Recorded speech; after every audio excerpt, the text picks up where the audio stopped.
Good morning, good afternoon, good evening, or whatever time of day it is, wherever you are. Welcome to today's Great Market Blast with myself and the magnificent, the wonderful, the glamorous Angie Setzer, where Angie will be providing us with a rapid roundup of the latest pricing flows and market moving news in agricultural markets. But before she does, and so that I don't get a spanking, I will get the legals out the way. So as usual, nothing discussed on this basis session constitutes trading or investment advice or infers any kind of endorsement, use my words, by PIQ, myself, Ryan Paisley, or indeed the glamorous Angie Setzer. Angie, how are you, my love? I am super. Sometimes words are hard. I get it. I struggle myself with an occasional flub, if you will. I'll So tell you what, on a week like this as well, I think this feels like it's the third Friday of the week and it's not even Friday yet. well, good news is tomorrow you'll be really on, like you'll have nailed it. It'll feel like but it'll feel like a Tuesday, probably. You'll be like, exactly. It's a Tuesday. So yeah, how the hell is it June 26th also? Could you tell me that? God. Cause no I'm idea. not really sure. So here we are. It is the end of June. I am just diving into the weekend head first because we really aren't going to do much of anything in the grain markets until we get Monday's report out of the way. I keep saying that and I keep telling myself that and like I was mentally prepared for it, but, in my soul, I'm just not enjoying this week. So I can tell you that much. Yesterday was another down day. We just have those a lot. We're really kind of looking at a few levels of important resistance, you could say. Or at the very least looking for, the beatings to stop for a hot minute. That would be cool.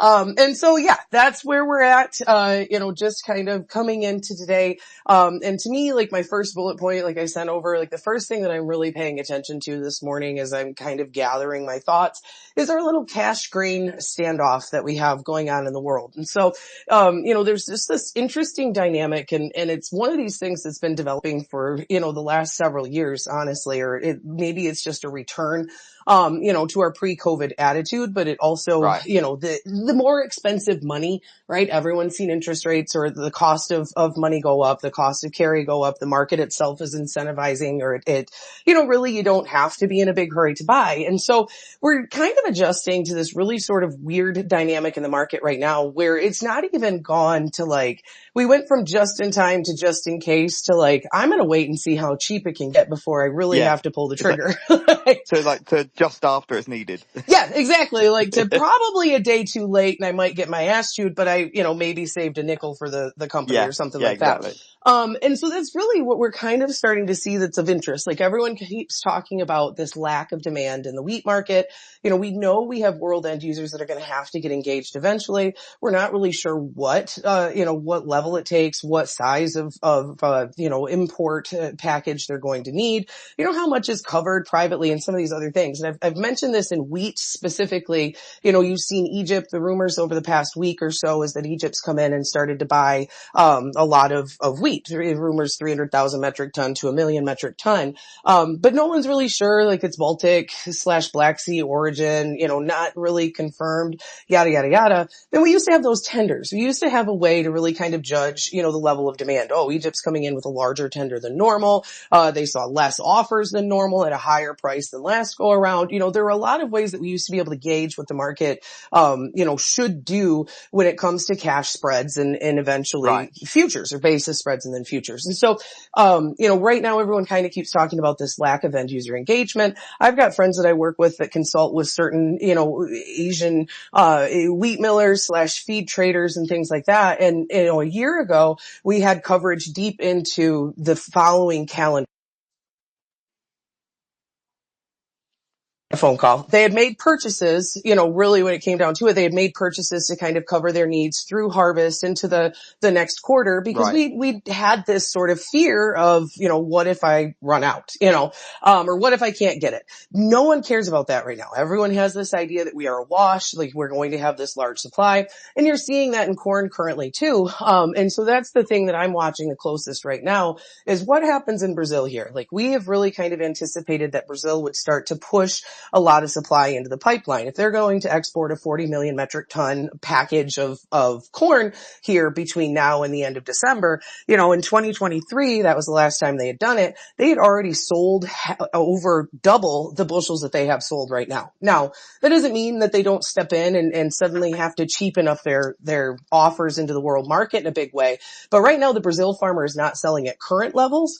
The exporter is already losing, already looking at a negative margin. And so we have this bit of standoff where a lot of these corn buyers around the world were kind of like, okay, Brazil's going to flood this market with cheap supply August, September, into October. And right now we're not seeing it. That doesn't mean it doesn't show up, but we've had a couple different interesting developments. You're seeing a delay in harvest progress. You saw a freeze yesterday in parts of southern Brazil. As someone who's handled cash grain before, I want to figure out where, the bulk of the crop was from a moisture maturity level. But if you, are looking at being above a certain level of moisture when the freeze happens, it becomes more difficult to see that crop, dry down in the field, becomes more expensive, yada, yada, yada. So just overall, there's a lot of talk right now of, this Brazil crop's big, it's getting bigger. We had a estimate come out this week that was 150 million metric ton, 17 million metric ton above where the USDA is currently sitting. But there isn't a focus yet, or we haven't really paid attention to the fact that domestic demand's continuing to grow. The farmer is not aggressively selling. And so we could see some return to U.S., market structures potentially, or U.S. Supply, to tap into that U.S. supply here, July into August, maybe even into September. Something we'll pay attention to for sure. And we'll talk about that later this morning. But, that's my main thing. The other thing that's a point of interest, is that U.S. beans are still competitive into the world market. And new crop is competitive into the world market. And so today we saw another old crop sale into Egypt, which I'm not sure what they're doing with soybeans at this point in time, because their imports are up 3 million metric ton over, they're just up really big. But we saw another sale to Egypt for old crop. The U.S. shouldn't really be competitive in the old crop market at this point. So just a lot of things in cash grain that we're really trying to pin down and figure out what it all means and what it could mean long term for, futures movements and overall demand. So, next, trade updates, right? We saw some cool or some interesting developments, they'll say, out of China here recently. They say it was a decision that they made, but they did, basically move to what folks are calling precursors or, basically super important, chemicals for the fentanyl production or to be involved in fentanyl production, move those over to a controlled chemicals list. And so that's a big deal, in the eyes of some folks. It could be a sign that China is actually willing to work with the U.S. on the fentanyl, side of things. That's a 20% tariff, remember, that's still in place. And that's still available to see rolled back. And so that was kind of seen what they called it a fundamental, it was fundamental to resolving the fentanyl issue. Yeah. I think the one issue on this, I think this is, everyone's now kind of, it'll be a great thing if it has any material impact, but I think the enforcement of this will be something that's really keenly watched by, those in Washington, because like you said, it should, in theory, if they really wanted to, it's I say very easy, that I'm using air quotes here. Obviously no one can see that. But it's a way for them to, fundamentally knock off 20% of the tariff rate by just focusing on this fentanyl thing, which we know is a big issue. And the fact that China seems to now be kind of fully acknowledging that they can do more, I think it's definitely a step in the right direction. But again, it comes down to enforcement, and I think that's where we'll see what happens. We'll see what they do there. The other thing that they are pointing out to, taking a page out of Mexico's playbook, if you will, pointing to an increase in arrests. So they've been arresting more people for drugs as of late, up, I think 3% or 2.5%, from last year. So not a huge amount, but still arresting them. And then, if you're really into the drug trade in China, you can be, punished by death. Yeah. So that feels extreme, but we'll see. I mean, I'm not going to say it's wrong. I'm just saying, woof, not really something I want to do. But anyway, so that's one of those things we're watching. Japan right now has kind of come out and vocally said, yo, you can't charge that 25% auto tariff on us and think that we're going to work with you on the things that you're asking. Maybe that's paraphrasing, but it's kind of one of those things where, Japan right now, we're seven meetings in. We're less than 2 weeks away, or a fortnight, as you said earlier this week, which I enjoyed. Yeah. We're less. We're less than 2 weeks away. It's one of those things we're really kind of watching. Japan's obviously a very large or a very important trade partner for us when it comes to, corn and wheat, especially. And so we'll be paying attention or watching that really closely. Could we see them agree to kind of open their door to more in the way of ethanol imports and some of these other things that could potentially help, grease the palms or get that deal done? That's what we'll be paying attention to. And then maybe you can update me. I was trying to see if there had been an update on this, and we're getting to the end of the day today. I'd seen that EU leaders were going to meet with the European Commission to discuss the response to the US. Like, are we gonna fight, or are we going to kind of just let them do their thing? I I will think be was the very conversation. honest. I've been traveling for the last couple of hours, so I'm completely in the You're like, dark on this. your guess I is was as good as hoping you mine. were going to tell me. So far, I have not seen anything. So I'm guessing that they haven't made an official announcement or anything, at that point.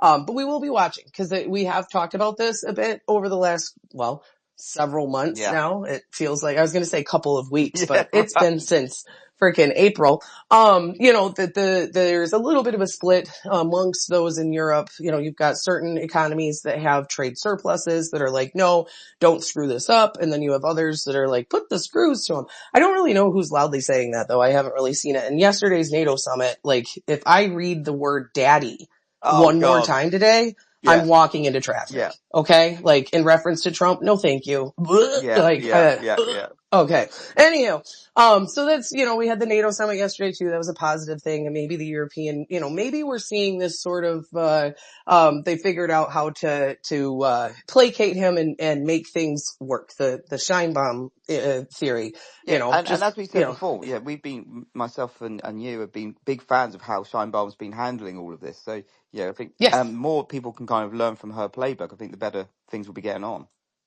And that's what it seems like at this point. At least that's how it felt yesterday. Yeah, Seeing yeah, the yeah. conversation in NATO, and if you're missing the daddy reference, Oh Mark, God. the NATO guy, the head of NATO, said sometimes daddy has to use bad words. I think that's exactly how he said Yeah, it too.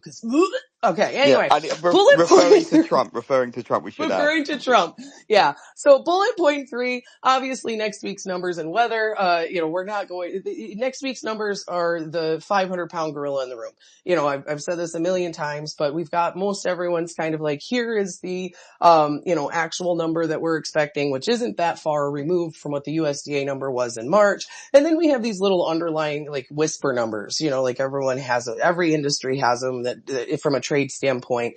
And most everyone's like, yeah, 95, 3 is the official expectation, but I wouldn't be the least bit surprised if it wasn't 96, 97, whatever. You know what I mean? Like just Yeah, going into this number, on Monday, a lot of folks are just girding their loins for a bearish surprise, which it isn't a surprise when you're expecting it, to a certain yeah, extent. yeah, yeah, But, that's just the attitude. We also have the cash market, like we've talked about, that has been adequately supplied. Even with big demand, you haven't really seen this huge push in front month spreads or anything like that.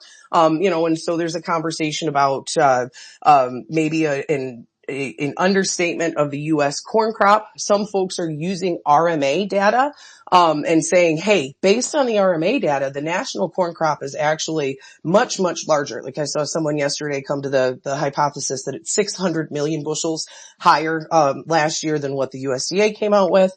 I called Lance from NASS yesterday. He is the head of the methodology at the USDA's National Agricultural Statistics Service. And I was like, yo, like, what is this? yeah. What does this mean? Is Straight this to a the thing? heart. Right? Like, I'm just going to ask the dude in charge, like, what is this? And he said, I'm very passionate about this. I'm going to just tell you straight up. He's like, and I'm not inferring that or insinuating that there's any sort of nefarious intent or anything like that. The RMA is in the business of writing crop insurance. The NASS is in the business of determining the national corn yield. He says our data set is based on that. Our data set is focused on that.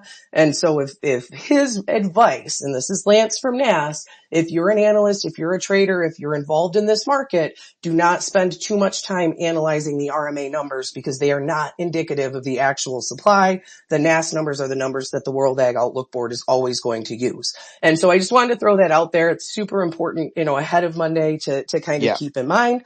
And so we'll see what the hell happens. Weather-wise, we've got some threatening weather in China, some really threatening Oh, weather developing in do you Europe. know what? I'm so Yeah. glad. So that was one thing I was holding fire to because I was going to ask you about that because Yes. I've seen some horrific videos from China, like almost entire cities are being kind of put underwater at the moment. And I was going to ask do we know, I guess it's one for our friend Nico actually. I Yes. can see him on there.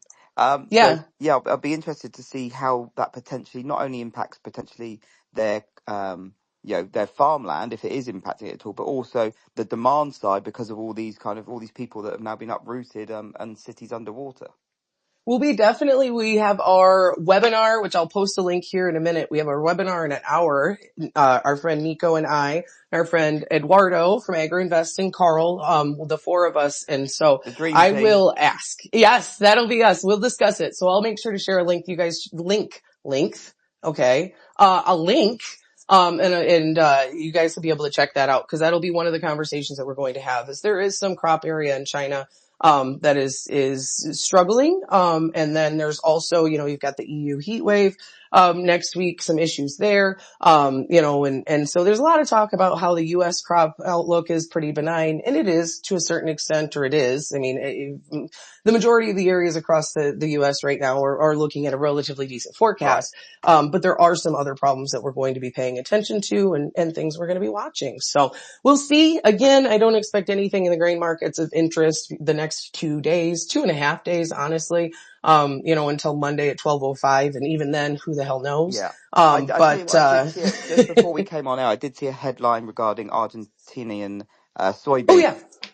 yeah, So basically, I think they've reported meal. like double the Oh, the expected sales. exports. Mm-hmm. Yeah, but looking into it, it looks like that's just simply kind of an accounting, not an error, an accounting kind of result because they're front running some tax hikes. So it appears Yes. like it might just be kind of just getting it out of the way. It's the same amount of grain in total at the end of the year, but they're just getting out of the way early because of Yeah, the tax hikes that are coming. they encourage, so I'll try to make this quick. In Argentina, under the previous leadership, you had what they called the soy dollar, basically. Oh And yes, yes, so, different rate, wasn't it? yep. Yeah. And so they gave a different currency conversion rate and that helped to incentivize, farmer selling. Under Milei, it's a different sort of, I'm trying to think, a different sort of scenario or a different sort of program. Basically the same thing, but they took a percentage off from the export tax that the Argentinian farmer used to pay. And so it boosted the price that they received by about an equal amount as what the soy dollar used to be. It's Right. just a cut in taxes. It's just your difference between your Republican and your Democrat. And they're not Yeah. called Right. that down there, but you know what I mean? Like your left versus right approach to solving the same problem, so to Yeah. speak. So, but yeah, that is something. And then the China Awesome. buying Argentina meal, everyone wants to contribute that to the trade war.